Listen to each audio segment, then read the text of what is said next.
Have you ever come across a saying that you thought would be fun on a piece of jewelry, but you weren't quite sure where to begin with that? Well, today I have for you a great way to use polymer clay, purchased metal bezels, and rubber stamps to make yourself a piece of jewelry that says just what you want it to. Hi there, Sandy here. Welcome to another polymer clay video at keepsakecrafts.net. Well, here are a few examples of what I was talking about in the intro. They are at different stages of completion, and some actually have to be redone altogether. The fun thing about these is that they're all sayings or verses that I enjoy, that I think would be fun to wear. These are all Bible verses. This one is a fun saying: dogs have masters, cats have staff. I happen to be a cat lover. But you can put whatever you want. What I do suggest, though, is that before you even get started with this, is go find a bunch of sayings that you want to try out and see what will work. One of the things I learned when I was scrapbooking, and we would have pictures and we would have words, is that they use different parts of your brain. And it's actually kind of difficult to switch quick back and forth between them. So what I did, I went online, I found some portions of scripture that I liked and a few sayings that I liked, and I put those all on notes on my computer, and then I had those as reference. What we're using to make our pendants are these bezels that I purchased on Amazon. I'll have a link to these and all the supplies at my blog post. You can always get there by clicking on the upper right of the video, the lower left at the end, or there will always be a link in the description box to my blog post where I always have a supply list and links to products. But these are fun bezels that I have lots of ideas for things to do with them, and this was just one. The next thing you'll need are some rubber stamps. Now, not every rubber stamp that you come across is going to work for this. This is a really cute stamp, and you would think it would be a good scale to go with these, but these are too open. You need something with a bit more solid surface.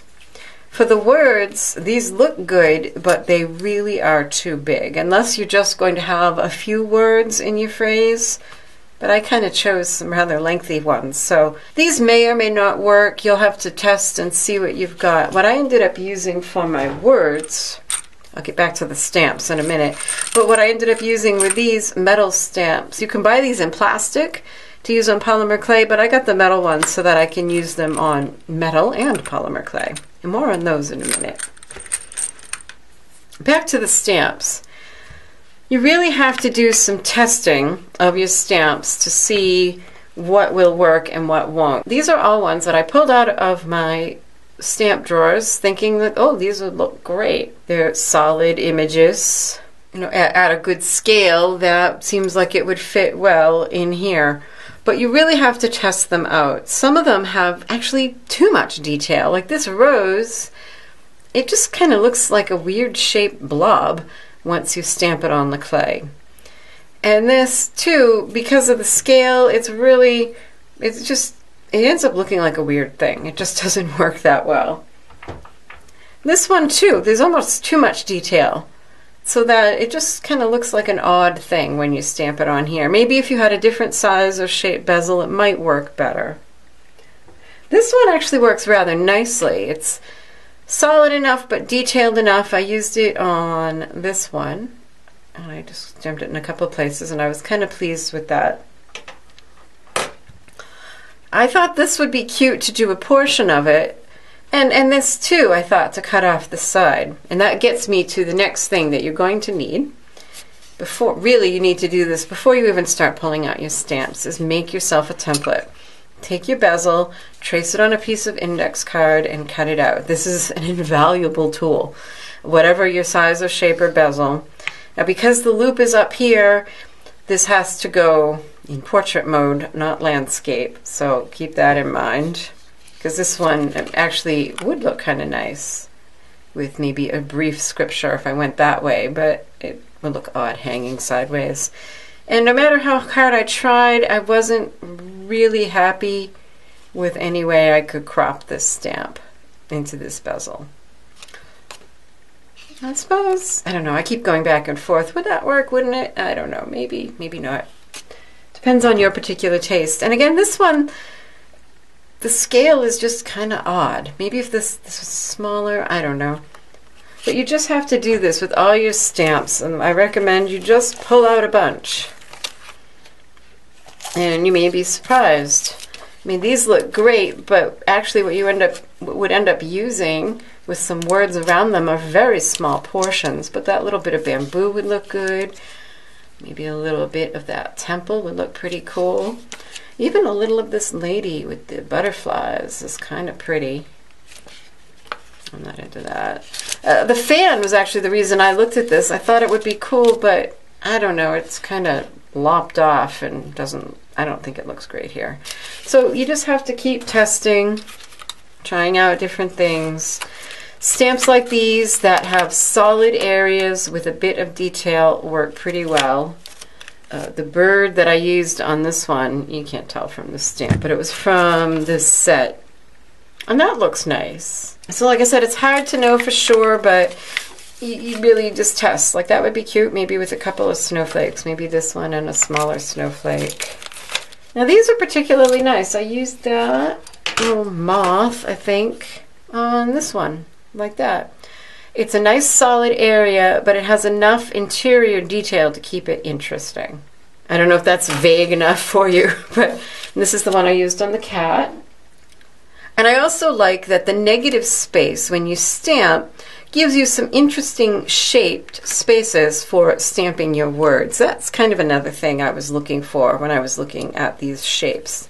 Not just the solid, I mean you could fill this in with the cat, but what kind of spaces do you have around it for putting your words?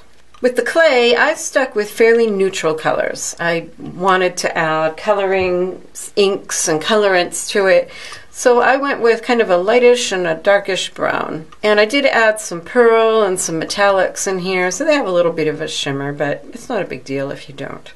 These are rolled out to the thickest setting on my pasta machine. Then the next thing that you want to do, you notice that these are all colored. All the stamped areas have colors, and I did that with inks and other products. Now the cat I did with actually a purple chalk ink, this one, but it didn't really come out. It didn't read as purple, and it didn't have a lot of contrast with the background. I'll show you what to do about that in next week's video when I talk about finishing these after baking. What you'll want is something kind of opaque for an ink, like chalk inks. So I have a few colors here that I used.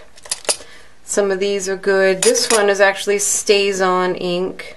The thing that got me most excited was using these, Inka Gold.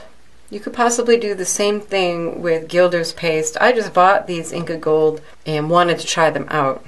And I think I'll do this again because I really loved the way that looked. But I think I'll go with different colors this time because I can. These are kind of they're a nice creamy paste. They're not as hard as some products that you really have to rub and rub. So what you want to do is get some on your finger and then tap it. Don't rub it, but tap it on your stamp. Because if you rub, you're going to rub some of that kind of waxy substance in between the details, and you don't want that. You want to be sure that you don't have any of your colorant in between the details, because that's going to end up staying on your clay. Alright, I'm going to notice I haven't done anything with my bezel or my template yet. This is a good size, I know. It's going to be somewhere around here. Actually, I got a tear there, so I think I'm going to put it this way. So I'm going to just plop this kind of in the middle. Give some good pressure, not too much rocking, just straight down pressure, because you don't want those edges. Oh, I'm not thrilled with that impression. I don't see much of the purple. I like the blue though. That's really pretty. If you rock, what you're going to end up with is this edge, and you don't want that. You want just the nice clean fern. I don't think I could ever in a million years line that up again. This is one of those things I found a lot of practice was very useful. Well, that's better. That's pretty. But see how I pressed too hard and got that halo? So do a bit of practicing with getting the right amount of ink. If you're going to use ink from an ink pad, you want to do a tap, tap, tap method, not a rub, rub method. So that's with the Inka Gold. And those will clean up just with an alcohol wipe. Let's do this one. Tap, tap, tap. I think I tried this one the other day when I was playing. And I don't think I was happy with it, so I think forget that. Scratch that, edit that out. If you're the type that doesn't like your fingers getting dirty, sorry. I guess you could wear gloves. For me, I don't know, it's kind of half the fun. It's making an utter mess. Whoop, cover that up so it doesn't dry out. Now that might be interesting. And that's what I mean, that you just have to practice and play and see what you get.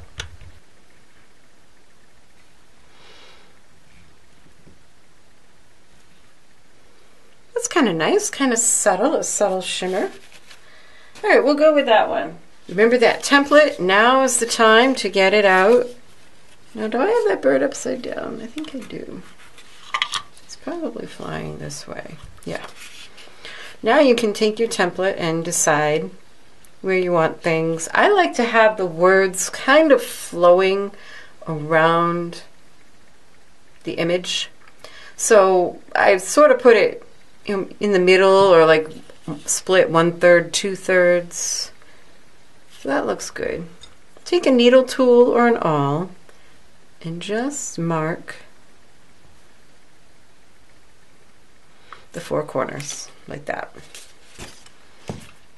Next, take the bezel that you're planning on using. Now these technically all should be exactly the same size, but I'd suggest just using the one you're planning to use in case there are slight differences in size so that it will fit.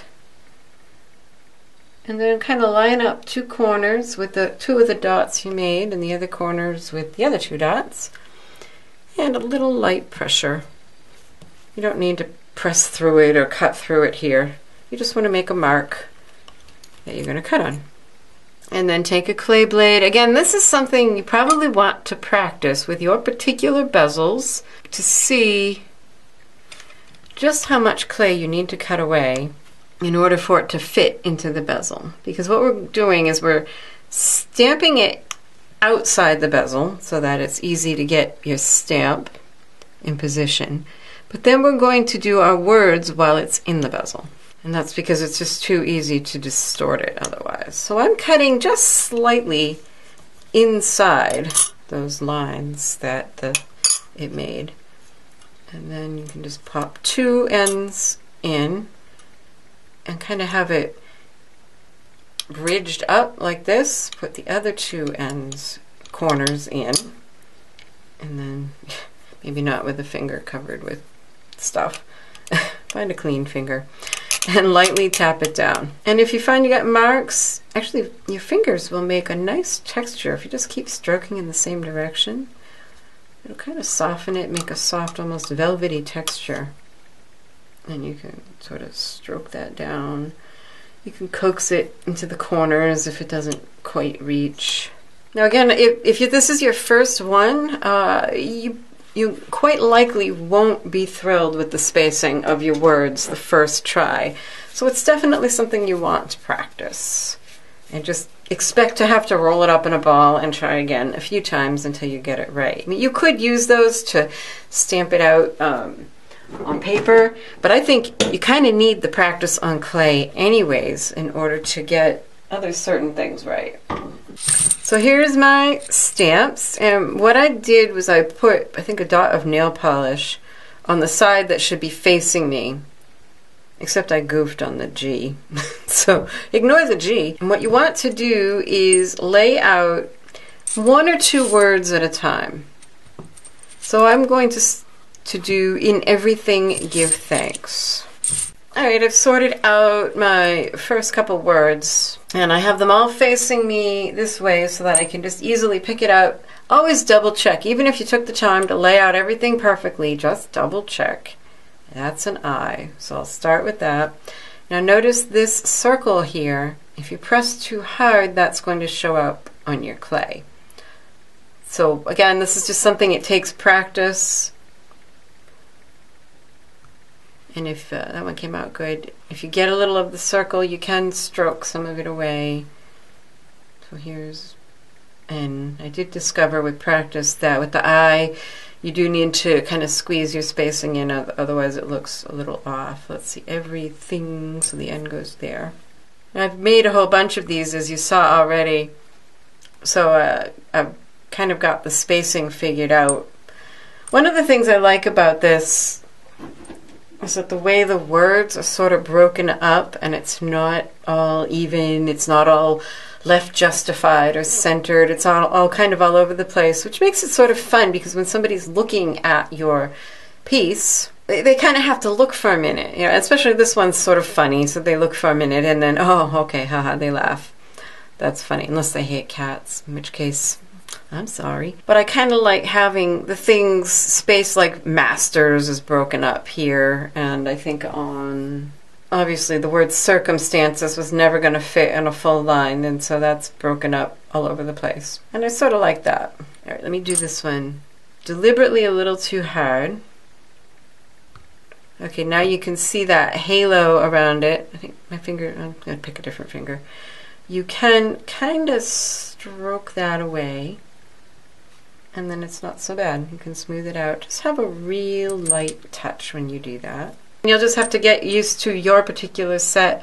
And if you're a goofball like I am and actually marked the G the wrong way, you'll just have to remember that. I just really enjoyed the process of kind of spelling it out. It takes a little while. Notice that I got in the habit of putting my stamps down all facing me. That way I can just pick up a bundle and look at them all. I can pick up 3 or 4 at a time and find the ones I want, as opposed to putting them down willy-nilly, and then every time you want to look for one, you have to sort them all back into order. So here's one that's all done, and you can see I just kind of spaced it around the shape, which I think is fun. If there are things that you don't have stamps for, like this, I just used the real tiny end of the ball tool to do the colon here for Psalm 66:1. Just barely got the 1 in there. And then for here, once I finished the stamping, I noticed there was a little empty space that I didn't love. So I used, I think, the other ball tool and then a bigger ball tool and made a few paw prints, which I thought was kind of fun.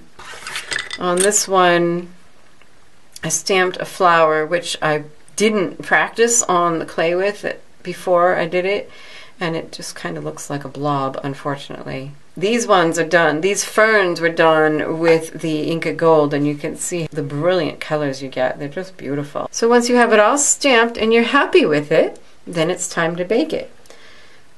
But chances are, I'm just telling you, the first few you do, especially if you have a long phrase, it may take a bit of practice. This one is supposed to be, whatever you do, do all to the glory of God. And you can see I didn't quite make it. But this was a good practice. And I can see that all I need to do, there's plenty of empty space up here. So all I need to do is shift my image up a bit the next time I stamp it and cut it out. And then I'll have plenty of room to fit in possibly the whole phrase and the Bible reference. So that's how to make these, and that's a long enough video for today. What I'm going to show you next time is how to finish these. It's pretty simple, but there are a few tricks I figured out along the way. I hope you've benefited from this video and that you're inspired to get out some supplies and make yourself some really personalized jewelry. And if you have benefited from this, I would love it if you would consider becoming a patron. If every person who ever told me that they've enjoyed and benefited from my tutorials became a patron, gosh, that would just mean so much to me. So like I mentioned earlier, if you're interested in the supplies, click on the link in the upper right, lower left at the end, description box, go to the blog post, get the links to the materials, and be sure to subscribe if you haven't already. Happy creating. Bye-bye.